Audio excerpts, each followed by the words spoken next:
apply the product, unfasten quick pull closure strap and all straps and slide onto hand. Be sure the thumb hole on side of the device is aligned. If needed, remove and reposition dorsal stay to align with the middle of the hand and fingers. Fasten quick pull closure strap to tighten laces.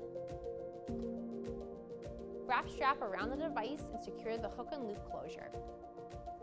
Fasten the strap on the ulnar side to secure the wrist.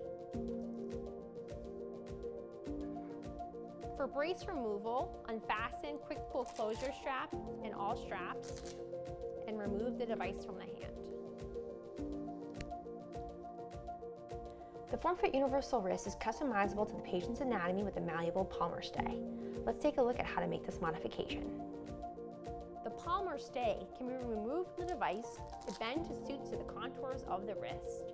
To do this, pull the stay out of the pocket on the underside of the brace. You can bend and contour this as needed.